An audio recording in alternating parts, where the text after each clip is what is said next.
Tambak Bajai adalah satu dari sekian banyak desa di wilayah Kecamatan Dadahub, Kabupaten Kapuas, Provinsi Kalimantan Tengah. Beberapa abad silam di desa ini pernah terjadi suatu peristiwa yang melibatkan seorang tokoh sakti dari suku Dayak Ngaju yang bernama Damang Bahandang Balau dengan Raja Buaya. Adapun pemberian nama desa Tambak Bajai juga tidak lepas dari peristiwa tersebut di atas, sebagaimana kisah berikut ini. Pada zaman dahulu di suatu tempat di pinggir sungai Mangkatip hiduplah beberapa kepala keluarga yang penduduknya kurang lebih 100 jiwa yang dipimpin oleh seorang yang berilmu, bernama Damang Bahandang Balau. Beliau adalah seorang damang yang memiliki rambut berwarna merah sejak lahir, oleh karena itulah beliau terkenal dengan sebutan Damang Bahandang Balau atau Damang Berambut Merah. Secara fisik Damang Bahandang Balau memiliki badan tinggi dan kekar, serta mempunyai kesaktian yang sukar untuk ditandingi oleh siapapun. Konon diceritakan bahwa semasa mudanya ketika masih tinggal di betang Sungai Pasah, Damang Bahandang Balau gemar memperdalam ilmu kesaktian dengan cara balampah atau bertapa, hingga pada suatu ketika saat sedang balampah ia ditemui makhluk gaib yang memberinya sebilah keris pusaka lak 3. Selain sakti dan mahir bela diri, Damang Bahandang Balau juga terkenal adil dan bijaksana dalam memutuskan suatu perkara. Oleh karena itu beliau sering dipanggil untuk diminta bantuannya ke daerah lain untuk menangani masalah serta persoalan yang tidak dapat diselesaikan oleh kepala kampung atau damang lainnya. Damang Bahandang Balau memiliki seorang adik perempuan, seorang gadis yang berparas cantik bernama Bawi Nyai. Sebagaimana adat dan tradisi suku Dayak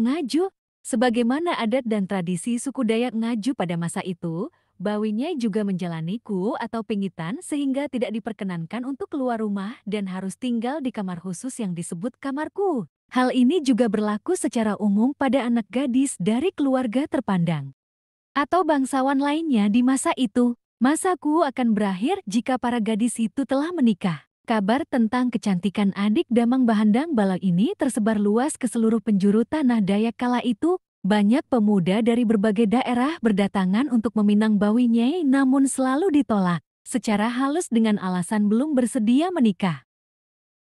Hingga pada suatu hari datanglah seorang pemuda gagah dan tampan beserta rombongannya yang berasal dari daerah Dusun Timur yaitu Desa Dayu yang berniat melamar Bawi Nyai. Ternyata pemuda beserta rombongannya ini bukanlah orang asing bagi keluarga besar Damang Bahandang Balau, masih ada pertalian kekerabatan di antara mereka. Gayung pun bersambut, setelah melalui perundingan adat maka lamaran tersebut diterima. Pesta perkawinan diputuskan akan dilangsungkan 1 bulan ke depan dengan suatu pesta besar selama 7 hari 7 malam.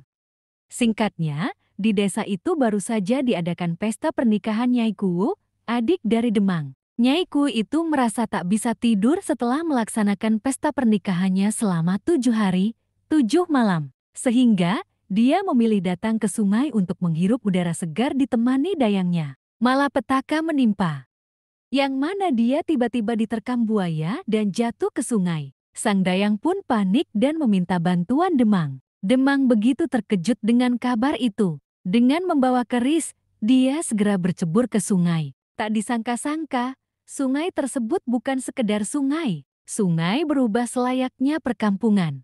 Dengan penuh kemarahan melihat adiknya akan dinikahkan dengan putra raja sungai itu, Demang menumpas siapa saja yang coba menghalangi jalannya untuk menyelamatkan adiknya. Akhirnya dia berhasil menyelamatkan Nyai Kuwu. Ketika dia telah naik ke permukaan dengan membawa adiknya, ternyata banyak sekali buaya yang mati di daratan. Demang baru sadar jika yang dia bunuh tadi adalah jelmaan buaya. Atas kejadian ini, Damang berjanji kepada Raja Buaya untuk mengumpulkan bangkai buaya-buaya di saru tempat hingga desa tersebut pun dijuluki Desa Tambak Bajai atau Timbunan Buaya.